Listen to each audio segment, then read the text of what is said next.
Hi guys, how are you today? I hope it's been a good month for you, maybe. It's been a while since I posted, and my first impulse was to apologize for not being on and for it being so long since my last video, but I'm not going to apologize, although I do feel bad that I'm not on here more often and I'm not able to post. But I'm not going to apologize because I have a chronic illness, and that's part of the chronic illness is I just don't have the energy, and more than that, I don't have the thought processes on a regular basis to put out a regular video. So when I'm feeling up to it, I will get on and I will post. And that's just the way it is. I need to accept that as much as other people in my life need to accept that. And I need to accept that I probably won't have a lot of videos out there, but I do want to continue to make videos because I think it's important for fibromyalgia to be exposed and explored and on a personal level. That, you know, we're not seeking affection. We're not trying to get out of things. We're just trying to live our lives, and we live a painful life. You know, the holidays just happened.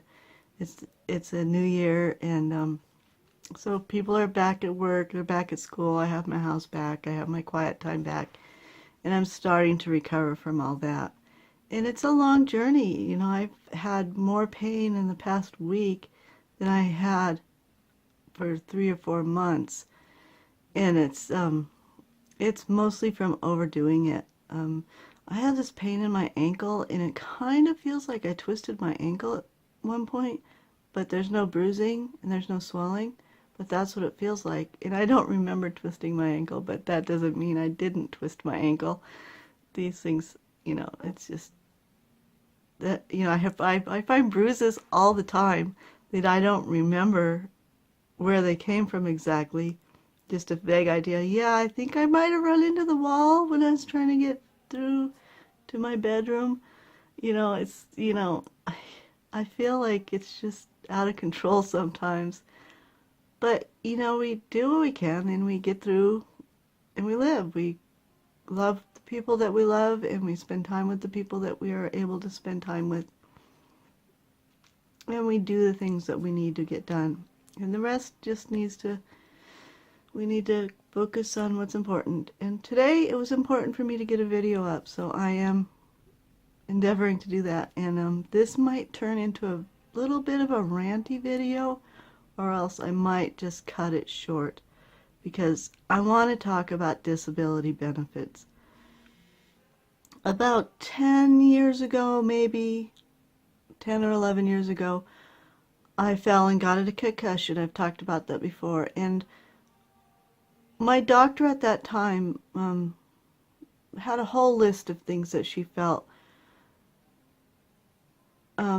were challenges to me. You know, one of those was fibromyalgia and all the other things that go along with fibromyalgia, and then the other was the concussions and the headaches. And she felt that I didn't need to go back to work. And so she encouraged me to apply for disability. And I said, yeah, I'll do that. And I went through all the paperwork. She did her part and we applied. And it came back that, yes, I qualify for disability, but my husband has an income.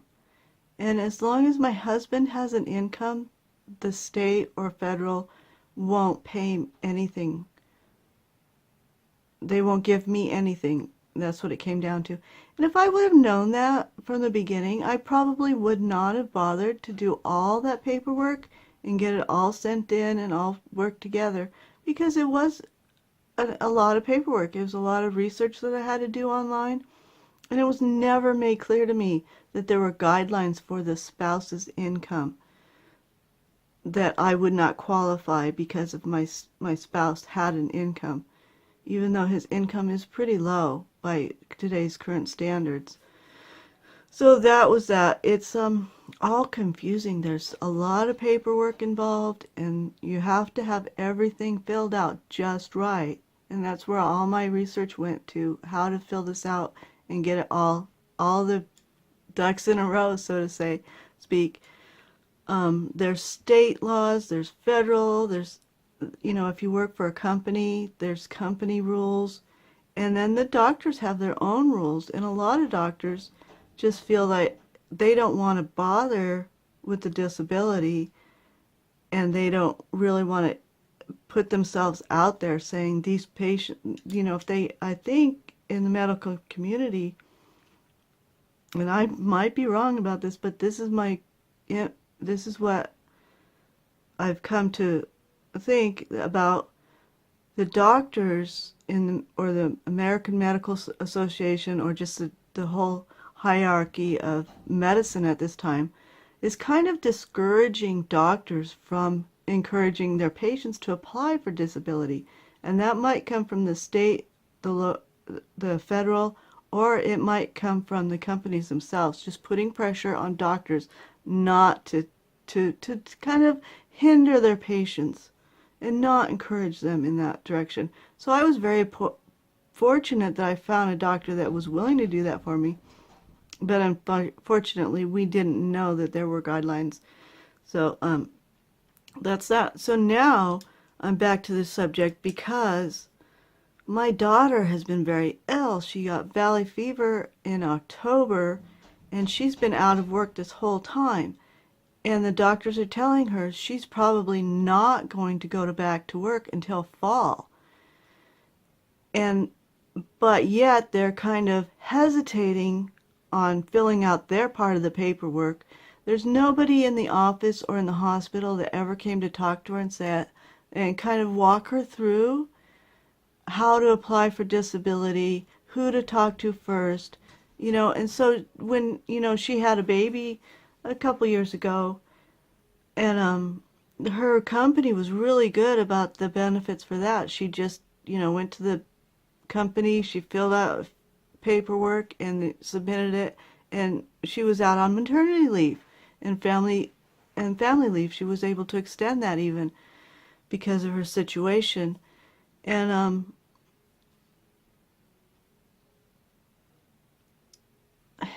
it's been really rough for her, and it really, really bothers me that the doctors and the staff at the hospital and the doctors' offices are not going to her and saying, you're going to be out of work for more than a year. We need to get you on disability so that we know that you can take care of yourself through this process. And so she was in the hospital when she was first diagnosed for almost 2 weeks. And that's a long stay at the hospital. And she was really weak. She could barely breathe. She was on oxygen and breathing treatments, and they, had to drain her lungs, and she was really in serious condition. And then she got out, and the end of November, after Thanksgiving, she kind of overdid it for Thanksgiving. She was spending time with her family, and so she got back from Thanksgiving, and she ended up back in the hospital. She woke up one morning and her muscles were cramped up. She was in so much pain. She couldn't walk, so her partner got her to the hospital, and they admitted her for another week in the hospital. What had happened with valley fever is her potassium level dropped. It dropped drastically low, and that's what caused the muscle cramps, and it weakened her heart and everything. And so she was in serious condition at that point. And the potassium therapy that they use is kind of dangerous. And it was a really scary time. And they warned her, if you let this go again, if they now prescribed her a special potassium that she takes, these huge pills 4 or 5 times a day. They told her, if you don't keep up with this, if you don't stay on top of it, get the rest you need to recuperate, and that it could seriously damage her internal organs. And so it's a scary thing for her. And so she's trying really hard right now. But she's got to deal with this whole disability thing. And she's been out of work now since October. Her bills are not being paid. We help her out as much as we can, but we live on a limited income. We can't reach out and pay for everything for her. And disability is taking this long to kick in, and the doctors are still hesitating and saying, no, we need this. And the state disability is now coming. So the first thing is her company didn't tell her that she would have to apply for state disability before they would even consider her application. So a month and a half later, they finally tell her this, and she goes to apply to the state, and now the state has numerous papers that she has to fill out, and there's nobody to help her fill this out. There's nobody to walk her through the process, and that's ridiculous. People should be able to, they get sick, and there should be help. The companies, the medical companies, are making sure that they get their money, but they're not making sure that the patient is being taken care of. And that is a big, big, big breach there. They need to work that out. There's no way she can be out of work for a year and survive. That's ridiculous. What is she going to survive on? How is she going to pay her rent? How is she going to buy food? How is she going to pay for electricity and heat? I don't understand that. So I'm very upset that they never really helped her out. So if you know anyone that's ill, if you know, be aware, I guess is what I'm trying to say. Be aware of what your company policies are concerning disability, and do the research now when you're well, so that if you get sick, if something happens and you are in a situation where you have no income, that you know how you're going to handle it before, they say to put aside a certain amount of savings, but that savings isn't going to last long when you're disabled and completely out of work. When you're ill and you have more expenses just to stay healthy than normal. So that's my rant, and I'm sorry if I got too emotional. But it is an emotional thing. It's hard to watch your daughter or a family member go through something like this and not be able to help much. I can encourage her to find the right paperwork, but I can't fill it out. I'm not with her. I'm not physically at her side. She's not receiving her mail, and it's a mess. It's a real mess. So I did start a GoFundMe for her, and I will try and put a link to that in the description. If you feel like you can help her out, I would appreciate it so much. And if you want to share that GoFundMe, we would just be thrilled if we could find some way to help her out to get through this time. She's got bills built up, and if she does get disability payments at this time, I think a lot of that's just going to disappear because of the bills and stuff that have been unpaid up until now. 3 months is a long time to be out of work, and it's likely to be a year before she can get back. So if nothing else, please just pray for her, send good wishes her way, and if you can, go find her GoFundMe and give her a few bucks just to encourage her and help her buy bananas. So thanks a lot for listening today. I hope you are well. Toodles.